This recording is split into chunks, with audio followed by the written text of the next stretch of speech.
quinto B imos aproximarnos ás distintas profesións do mar. Así imos tratar as definicións, as funcións, as ferramentas e as curiosidades dos fareiros, dos modelistas navais, dos prácticos portuarios e dos pescadores de baixura, centrándonos nos pulpeiros. Agora, a miña compañera Lía os vai falar sobre os fareiros.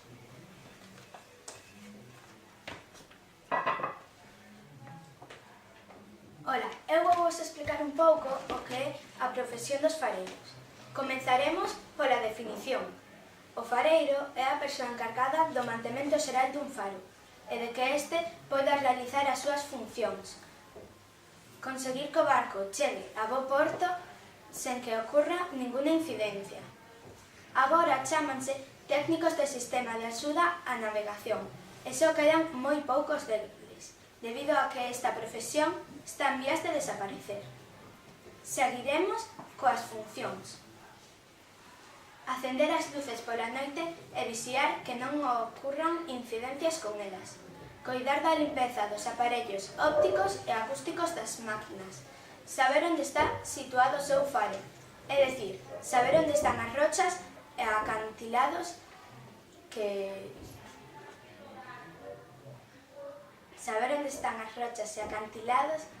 para que os barcos non se choquen con eles.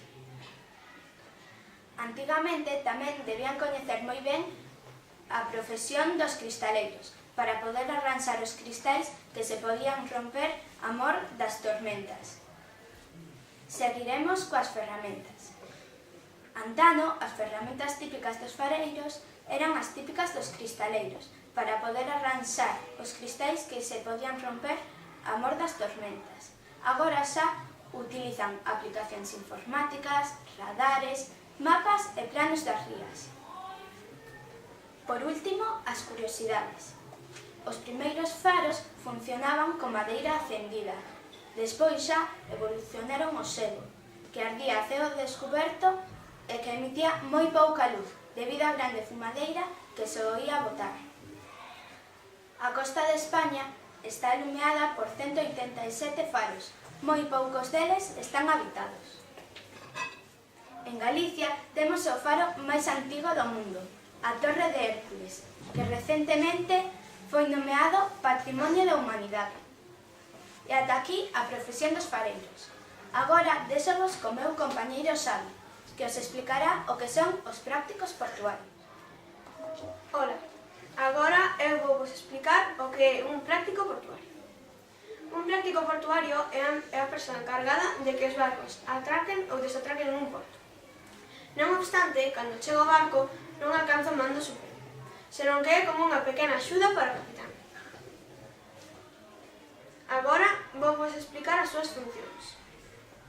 As súas funcións son coñecer varios idiomas, ter os seus materiais en perfecto estado, organizar as operacións de amarradoras e remolcadoras, traballar co tráfico simultáneo e o que está ao redor do barco, e conseguir que os outros barcos atraquen ou desatraquen sen ningún problema. Agora vou vos dicir as súas ferramentas. As súas ferramentas principais son un barco que lles axuda a conseguir que atraquen ou desatraquen os barcos, un ordenador con aplicacións informáticas para saber que idioma falan, de que país ven, que tipo de barco é, etc. Tamén utilizan walkie-talkies para comunicarse co porto. Agora vou vos dicir as súas curiosidades. Os prácticos portuarios primeiro teñen que subir por unha escala e logo, aínda por encima, teñen que subir dende 7 a 15 pisos ata chegar onde está o capitán. Hai veces que tamén suben ao barco mediante un helicóptero. O salario mínimo dun práctico portuario é de 3.000 euros. En un porto de bastante máis tráfico pode chegar ata os 10.000 euros. Agora vamos deixar como o compañeiro Anxo, que os vai dicir o que é un modelista naval. Ola, bos días. Eu vou diciros o que é un modelista naval. Un modelista naval é unha persoa que se dedica á construción de barcos a escala. Antigamente, Hai quen afirma que cando alguén quería construir un barco, os carpinteiros de Ribeira entregabanlle o modelo do barco feito por un modelista naval. Na actualidade, fanse reproducións de barcos a escala, por encargo, como agasallo para o armador, sendo destinados á decoración. Hai dous tipos moi importantes de modelismo, o modelismo estático e o modelismo navegable. O modelismo estático é máis ben de exposición, para os museos, unha colección persoal. Ao non ter que preocuparse polo uso, ten máis nivel que o modelismo navegable. O modelismo navegable son os barcos que están feitos para navegar. Ten moitos detalles, pero non tantos como o modelismo estático. Agora vamos coas ferramentas. A ferramenta principal do modelista naval é calquera madeira de todo tipo para facer os barcos de vela, como o galeón e o navío. Outras ferramentas son lápis, gomas, papel, regra, tea para facer os barcos de vela, cola de contacto de todo tipo. Agora vamos coas curiosidades. Nas curiosidades temos o dos barcos metidos en botelas. Chámanos moito a atención pola súa dificultade e precisión. Agora deixo-vos coas miñas compañeiras Lucía e Andrea que vai vos dicir o que é un pescador de baixura. Agora eu vou vos explicar que é o pescador de baixura, especializado na captura do polvo. O pulpeiro é unha persoa que pesca o polvo. É pescador de baixura porque fai o seu traballo moi preto á costa, saindo pola mañá moi cedo, ou incluso pola noite e regresando pola mañá coas súas capturas.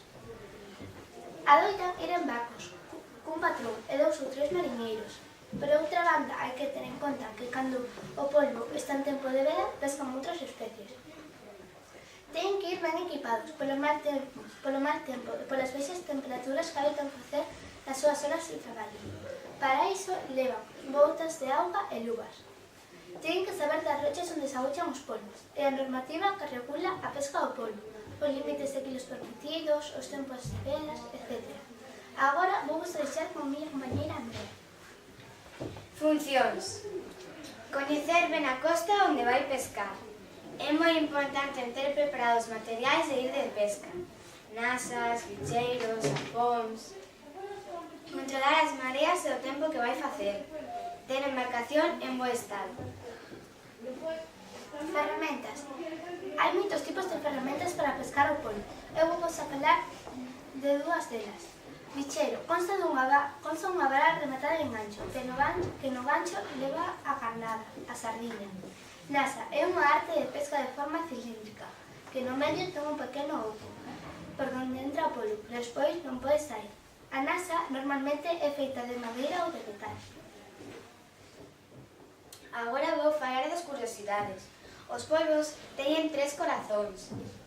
Son criaturas bastante inteligentes e capaces de utilizar calquera ferramenta. Teñen 8 tentáculos, 6 brazos e 2 pernas. A femia pode pôr ata 180.000 ovos en 2 semanas. Existen 279 especies de polvo e os ollos dos polvos son cuadrangulares. Agora deixamos vos con a miña compañeira Erika. Ola, agora eu vou vos explicar como fixemos este traballo e de onde sacamos toda esta información. Este traballo está realizado por todos os alumnos de quinto B. Foi moi interesante facelo porque aprendimos algunhas profesións novas e outras que coñecíamos pero non sabíamos moi ben como explicalas. Toda esta información dos traballos dos meus compañeiros sacamos tantos como de libros como a Gran Enciclopedia do Mar e de internet como a Wikipedia. E ata aquí remata o noso traballo. Moitas grazas e ata outra.